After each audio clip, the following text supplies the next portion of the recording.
साथियों नमस्कार, मैं रमेश काला। कक्षा 10 सामाजिक विज्ञान बोर्ड परीक्षा 2023 के लिए जो आपका पेपर होगा उसके लिए हम खंड ए, खंड ब, खंड स और खंड द इन सभी को अलग अलग कवर करेंगे, जिससे बोर्ड परीक्षा में आपको आसानी रहे और ऐसे कैसे क्वेश्चन देखने को मिले। पूरी बुक को हम कवर करेंगे दोस्तों। प्रत्येक वीडियो ध्यान से लास्ट तक आपको ज़रूर देखना, प्लेलिस्ट में वीडियो मिलेंगे आपको। तो ये जो आपको मैं क्वेश्चन दे रहा हूँ इस पार्ट में, इस वीडियो में मैं आपको सारे के सारे ए वाले क्वेश्चन करवा रहा हूँ।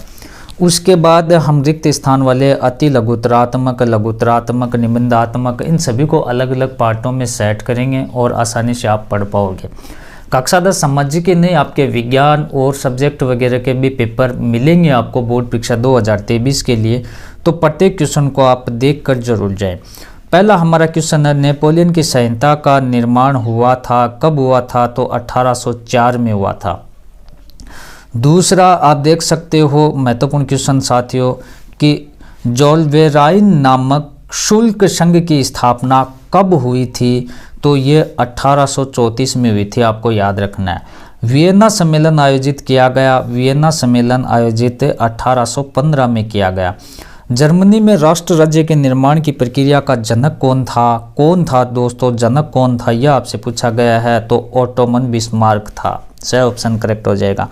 काउर कौन था? महत्वपूर्ण क्वेश्चन है हमारा। काउर है वो सार्डिनिया पिडमोंट का प्रधानमंत्री था, सही ऑप्शन आपका करेक्ट हो जाएगा। यूरोप में राष्ट्रवाद की प्रथम अभिव्यक्ति कौन सी घटना दिखाई देती है? तो ये फ्रांसीसी क्रांति में, ए ऑप्शन। हंगरी में आधे लोग कौन सी भाषा बोलते थे? हंगरी में आधा लोग थे वो मैग्यार भाषा वो बोलते थे। नेक्स्ट है, यंग इटली की स्थापना किसने की थी? हमसे पूछा गया है यंग इटली की स्थापना किसने की थी दोस्तों? तो जुसेपे मैथेसनी ने या मैजिनी ने। यह हमारा डी ऑप्शन करेक्ट रहने वाला है। बहुत ही महत्वपूर्ण है दोस्तों ये क्वेश्चन, आपका परीक्षा में आपको ऐसा का ऐसा देखने को मिलेगा। आप देख सकते हो जब फ्रांस सीखता है तो बाकी यूरोप को सर्दी जुकाम हो जाता है। ये टिप्पणी किसने की थी? वेरी वेरी मोस्ट इम्पोर्टेंट कथन है ये दोस्तों, ये कथन है मेटरनिक का है। पेपल राजा इटली में कब सम्मिलित हुए? तो ये इटली में कब सम्मिलित हुए ये हमें बताना है। तो 1870 में। माध्यमिक शिक्षा बोर्ड मॉडल पेपर 2021-22 में देखो ये क्वेश्चन पूछा गया था।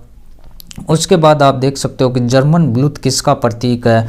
तो हमसे पूछा जर्मन ब्लूथ किसका प्रतीक है? तो ये बहादुरी का प्रतीक है, डी ऑप्शन आपका करेक्ट हो जाएगा। नेक्स्ट आप देख सकते हो कि फ्रांसीसी क्रांति के फलस्वरूप फ्रांसीसी प्रभुसत्ता केंद्रित हो गई। कहाँ केंद्रित हुई साथियों, यह आपको बताना है। तो वो नागरिकों में केंद्रित हो गई, डी ऑप्शन करेक्ट। यूरोपीय महाद्वीप में औद्योगिक उत्पादन एवं व्यापार में वृद्धि होने से विभिन्न शहरों में जिस नए वर्ग का जन्म हुआ वह वर्ग कौन सा है? वो वर्ग आपको बताना है दोस्तों। तो वो हो जाएगा वाणिज्यिक वर्ग। व फ्रांस की उस क्रांति के फलस्वरूप गणतंत्र की स्थापना हुई वह थी, तो वह कौन सी थी? तो वो 1848 में। ठीक है, गणतंत्र की स्थापना कब हुई? 1848 में। 15 का क्वेश्चन हमारा क्या कह रहा है साथियों कि 19वीं सदी में यूरोप में राज्यों के जिस वर्ग में राष्ट्रीय एकता के विचार लोकप्रिय हुए वह था, कौन सा था? महत्वपूर्ण क्वेश्चन है, आपको बताना है कौन सा था। प्रश्न क्या कह रहा है? 19वीं सदी में यूरोप में राज्यों के जिस वर्ग में राष्ट्रीय एकता के विचार लोकप्रिय हुए वो थे मध्यम वर्ग, डी ऑप्शन आपका करेक्ट। दोस्तों इसी वीडियो के नीचे डिस्क्रिप्शन में मेरे व्लॉग चैनल का लिंक है, वहाँ आप उनके वीडियो देखें। चैनल को आप ज़रूर सब्सक्राइब करें उसको भी, और इसको तो आपने कर लिया होगा। नेक्स्ट है कि 19वीं सदी के प्रारंभ में राष्ट्रीय एकता से संबंधित विचार किस राजनीतिक विचारधारा से जुड़े थे? किस राजनीतिक विचारधारा से जुड़े थे? तो वो हो जाएगा उदारवाद। 19वीं सदी के यूरोप में उदारवादी पक्ष में नहीं थे, मतलब महिलाओं के मताधिकार देने के, ऑप्शन आपका हो जाएगा। 18 का क्वेश्चन हमारा क्या कह रहा है दोस्तों? नेक्स्ट क्वेश्चन देख सकते हो कि 1815 में नेपोलियन की हार के बाद यूरोपीय सरकारें किस भावना से प्रेरित थी? किस भावना से प्रेरित थी? तो रूढ़िवाद से प्रेरित थी। 19 का क्या कह रहा है कि यूरोप में क्रांतिकारी राष्ट्रवाद की प्रगति से यूनानियों का आज़ादी के लिए संघर्ष प्रारंभ हो गया था। तो संघर्ष प्रारंभ कहाँ हो गया था, कब हो गया था? 1821 में। ब ऑप्शन आपका करेक्ट हो जाएगा दोस्तों। 1832 में कुस्तुनतुनिया की संधि ने किस देश को एक स्वतंत्र राष्ट्र की मान्यता दी? तो स्वतंत्र देश की मान्यता किसको दी? यूनान को। 21 का क्वेश्चन हमारा क्या कह रहा है साथियों कि 18 जनवरी 1871 को वर्साय के महल में प्रशा के महत्वपूर्ण मंत्रियों की सभा ने किसके नेतृत्व में एक नए जर्मन साम्राज्य की घोषणा की थी? तो काइजर विलियम प्रथम। पहला ऑप्शन आपका करेक्ट। जर्मेनिया किस राष्ट्र का रूपक बन गई थी? 2022 में आया हुआ क्वेश्चन है साथियों। तो आप देख सकते हो जर्मेनिया किस राष्ट्र का रूपक बन गई थी? 4 ऑप्शन आपके पास। जर्मनी आपका सही ऑप्शन हो जाएगा। उगते सूर्य की किरणें निम्न में से किसका प्रतीक है? ये भी 2022 में आया हुआ क्वेश्चन है। तो एक नए युग का सूत्रपात का ये प्रतीक है, तो ध्यान रखें आप जरूर। नेक्स्ट क्वेश्चन है रोलेट एक्ट पारित हुआ, ये कब की बात है दोस्तों? तो ये बात है हमारी 1919 की, रोलेट एक्ट। और उसके बाद 13 अप्रैल 1919 को अमृतसर जलियांवाला बाग में शांतिपूर्ण भीड़ पर गोलियां चलाने वाला कौन सा अधिकारी था? तो जनरल डायर था, सभी को पता है। D option. असहयोग खिलाफत आंदोलन कब शुरू हुआ? असहयोग आंदोलन हमसे पूछा है, तो जनवरी 1921 में। साइमन कमीशन भारत कब आया?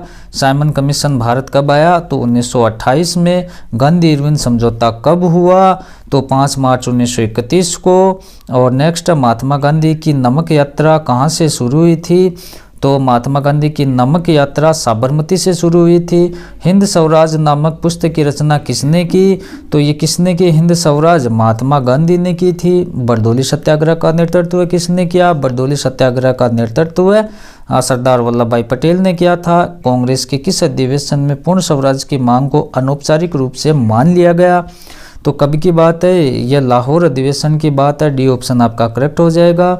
और नेक्स्ट है कि अप्रैल 1930 में महात्मा गांधी के किस समर्पित साथी को गिरफ्तार किया गया? तो किसको गिरफ्तार किया गया? अब्दुल गफ्फार खान को। 1929 का कांग्रेस अधिवेशन निम्न में से कहाँ हुआ था? कांग्रेस अधिवेशन हमसे पूछा है, तो यह लाहौर में हुआ था। स ऑप्शन आपका करेक्ट हो जाएगा साथियों। आपके बोर्ड परीक्षा 2023 के लिए नेक्स्ट क्वेश्चन, महात्मा गांधी ने हिंदुओं और मुसलमानों में एकता स्थापित करने के लिए किस आंदोलन का समर्थन किया? तो किस आंदोलन का समर्थन किया? खिलाफत आंदोलन का समर्थन किया। फिर 6 अप्रैल 1930 को दांडी में नमक बनाकर गांधी जी ने जिस आंदोलन को शुरू किया वह था, कौन सा था? यह आपको बताना, सिंपल सा, सविनय अवज्ञा आंदोलन।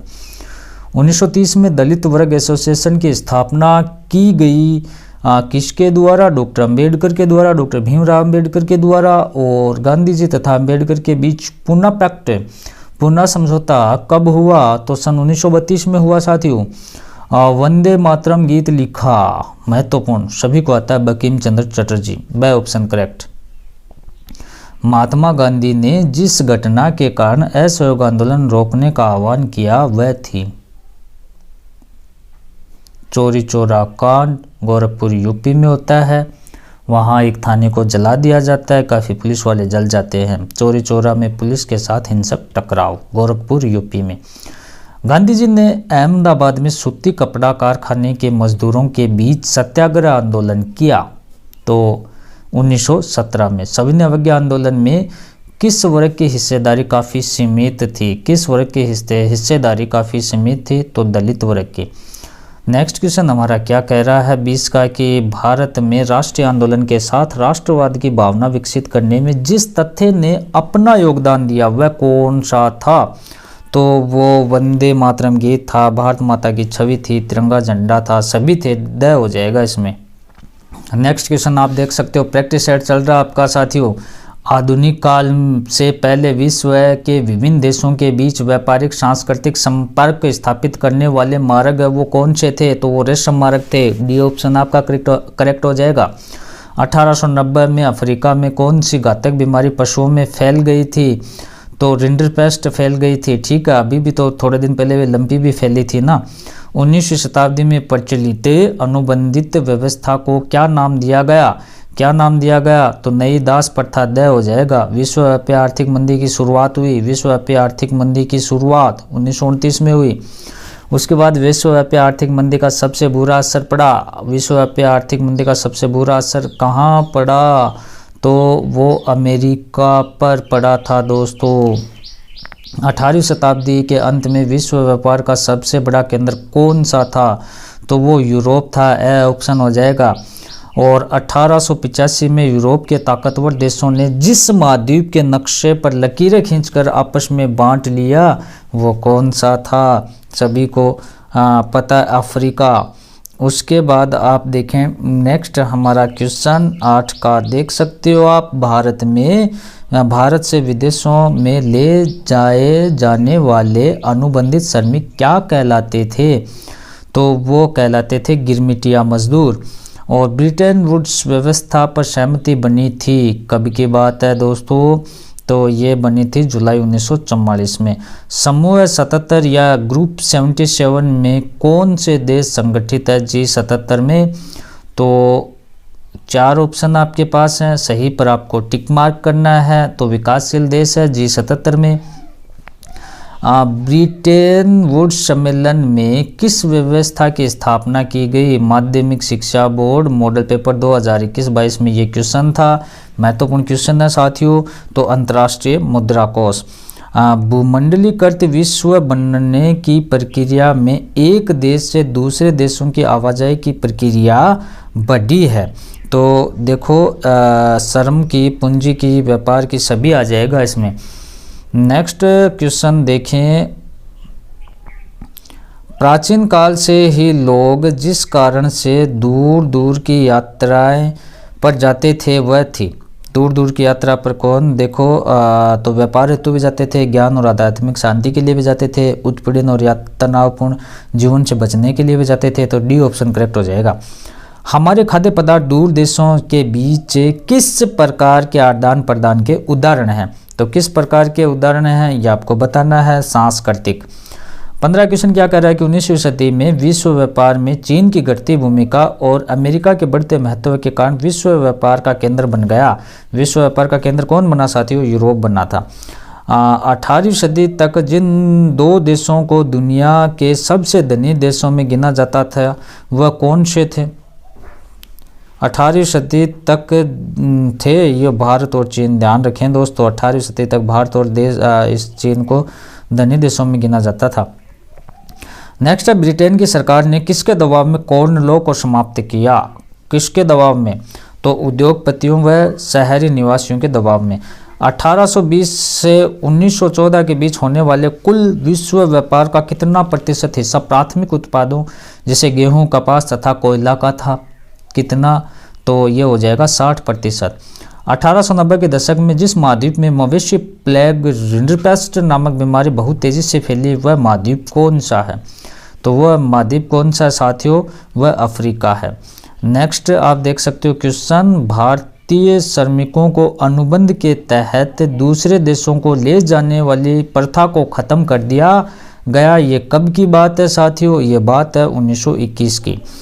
प्रथम विश्व युद्ध से पहले दुनिया की सबसे बड़ी अर्थव्यवस्था कौन सी थी? पहले विश्व युद्ध से पहले की बात चल रही है, प्रथम विश्व युद्ध से पहले की, तो ब्रिटेन की अर्थव्यवस्था थी।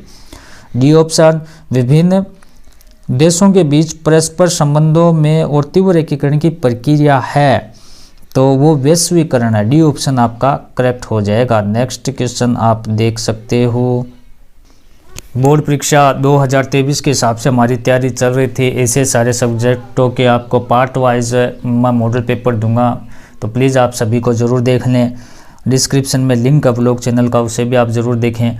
तो आप देख सकते हो कि कंपनी ने बुनकरों पर निगरानी रखने के लिए जो वेतनभोगी कर्मचारी नियुक्त किए थे वह क्या कहलाए? तो वो गुमास्ते कहलाए। उसके बाद मुंबई में पहली कपड़ा मिल स्थापित कहाँ हुई? मुंबई में पहली कपड़ा मिल स्थापित हुई थी 1854 में। 6 ऑप्शन आपका करेक्ट हो जाएगा। बंगाल में पहली जूट मिल स्थापित हुई। पहली जूट मिल 1855 में स्थापित हुई। 1830-40 के दशकों में किस भारतीय उद्यमी ने 6 संयुक्त उद्यम कंपनियां स्थापित की थी? तो इसमें हमारा उत्तर रहेगा द्वारकानाथ टैगोर। नेक्स्ट है कि मध्यम सागर के पूर्व में स्थित इलाके अर्थात एशिया के लिए आमतौर पर किस शब्द का प्रयोग किया जाता था? तो किसका प्रयोग किया जाता था? प्राच्य। दो जादूगर चित्र में अलादीन किसका प्रतीक है? किसका प्रतीक है? तो पूर्व और अतीत का वो प्रतीक है। डी ऑप्शन हम करेक्ट करके आएंगे। विक्टोरिया काल में ब्रिटेन में उच्च वर्ग के लोग किस प्रकार की वस्तुओं को प्राथमिकता देते थे?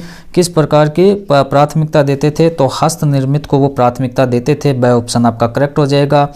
1917 में कलकत्ता में देश की पहली जूट मिल लगाने वाले व्यवसायी कौन थे? तो पहले जूट मिल व्यवसायी कौन थे दोस्तों? तो वो सेठ हुकुमचंद थे। उसके बाद क्वेश्चन है कि भारत का पहला लौह इस्पात संयंत्र कहाँ स्थापित हुआ? कहाँ स्थापित हुआ दोस्तों? तो जमशेदपुर में हुआ। ब ऑप्शन हो जाएगा। इंग्लैंड में सबसे पहले किस दशक में कारखाने खुले? तो किस दशक में कारखाने खुले? तो 1730 के दशक में खुले। मशीन उद्योगों के युग में सबसे पहले अंतर्राष्ट्रीय कपड़ा बाजार में किस देश के रेशमी और सूती कपड़ों का बोलबाला था? तो किसका बोलबाला था? तो ये था दोस्तों भारत का। डी ऑप्शन आपका करेक्ट रहने वाला है। नेक्स्ट 13 का क्वेश्चन क्या कह रहा है हमारा कि 1840 के दशक तक ब्रिटेन में सबसे फलते फूलते उद्योग है वो कौन से थे?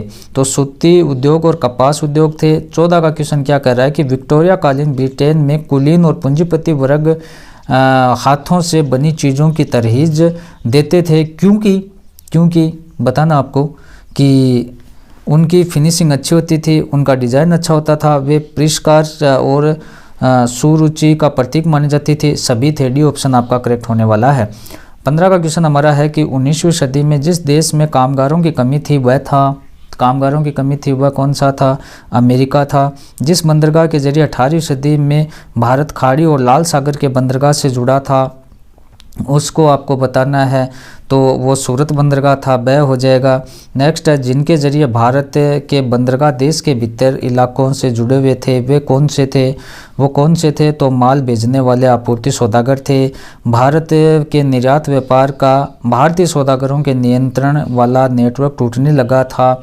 तो इसमें क्या रहेगा? कब टूटने लगा था? 1750 के दशक तक। नेक्स्ट क्वेश्चन क्या कह रहा है साथियों कि 1811-12 में भारत में कुल निर्यात में सूती माल का हिस्सा 33% था, तो 1850-51 में घटकर कितना रह गया यह आपको बताना है दोस्तों। तो वो घटकर रह गया था दोस्तों 3%। कितना? 3%। डी ऑप्शन आपका करेक्ट हो जाएगा। तो दोस्तों आपके लिए बहुत ही महत्वपूर्ण वीडियो प्रत्येक आ रहे हैं, जरूर प्रत्येक को देखें, चैनल को सब्सक्राइब करें और व्लॉग चैनल का डिस्क्रिप्शन में लिंक है उसे भी आप जरूर सब्सक्राइब करें। धन्यवाद दोस्तों।